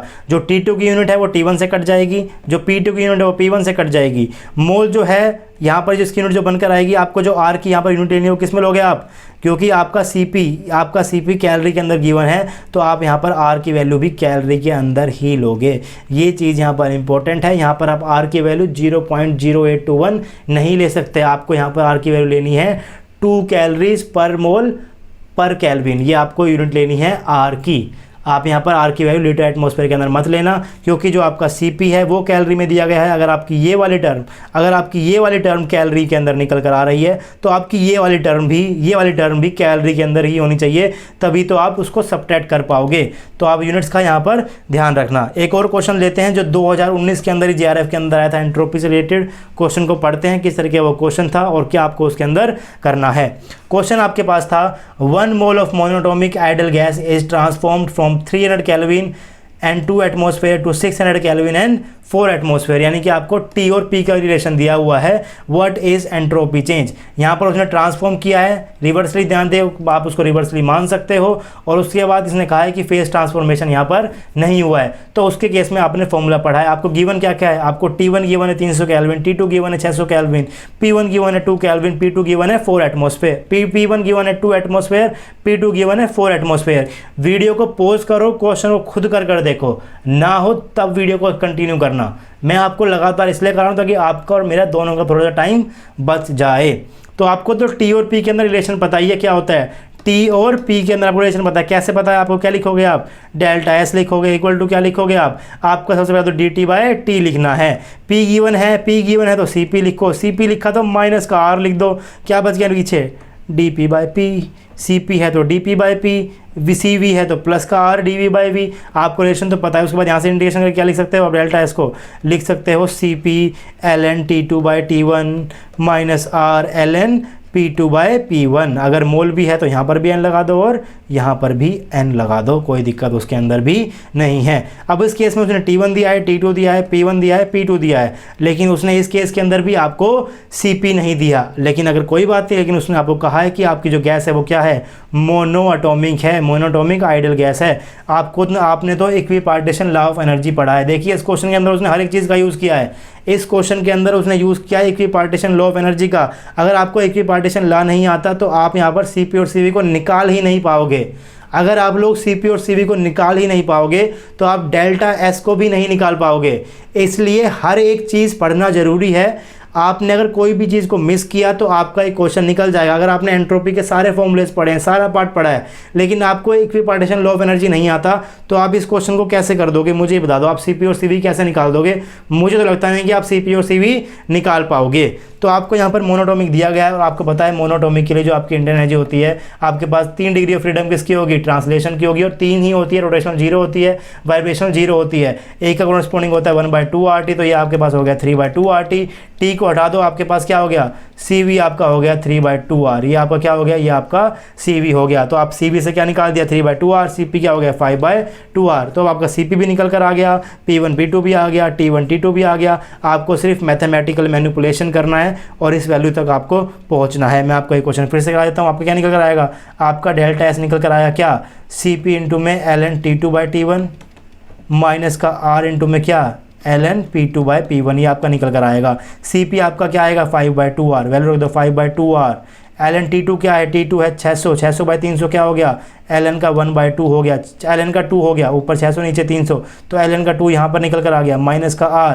ln P2 क्या है, P2 4 है, P1 क्या है 2, 4/2 क्या हो गया, 2 हो गया, ये भी आपका ln 2 हो गया। तो ln 2 मैंने कॉन्स्टेंट निकाल दिया, यहाँ पर क्या है 5/2 R है, यहाँ पर क्या है माइनस का R है। ये कितना निकल कर आएगा, ln का 2 इंटू में 5 माइनस का 2, 3/2 R।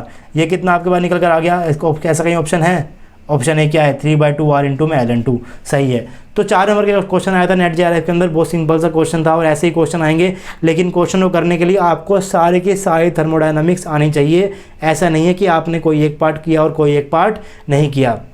नेक्स्ट लेक्चर के अंदर शुरू करेंगे हमारा नए एंट्रोपी फॉर्मुलेस, इरिवर्सिबल ट्रांसफॉर्मेशन को भी देखेंगे, रिवर्सिबल फेज ट्रांसफॉर्मेशन को भी देखेंगे और इरिवर्सिबल फेज ट्रांसफॉर्मेशन को भी देखेंगे। ये क्वेश्चंस मैंने आपको कराए हैं रिवर्सिबल ट्रांसफॉर्मेशन से रिलेटेड। उसके बाद जैसे जैसे हम अगला स्टेप पढ़ेंगे तो उससे रिलेटेड क्वेश्चन भी मैं आपको साथ साथ में कराता रहूँगा। क्वेश्चन की प्रैक्टिस आप खुद भी करते रहिए अपने घर के अंदर बैठ के। अगर आपको कोई डाउट आता है तो आप कमेंट सेक्शन के अंदर कमेंट कर सकते हैं। और अगर आप लोगों को मेरा लेक्चर अच्छा लगा तो प्लीज़ कमेंट कीजिए, वीडियो को लाइक कीजिए और चैनल को सब्सक्राइब करना तो भूलिएगा मत। अगर आपने वीडियो को यहाँ तक देखा है तो प्लीज़ यार चैनल को भी सब्सक्राइब कर देना, ताकि आप लोगों को जब भी मैं कोई नई वीडियो अपलोड करूँ तो आप लोगों के पास नोटिफिकेशन आ जाए और आप जल्दी जल्दी उस वीडियो को देख सको। आपसे मिलते हैं नेक्स्ट लेक्चर के अंदर, तब तक आप पढ़ते रहिए, पढ़ाते रहिए और खुश रहिए। Thank you.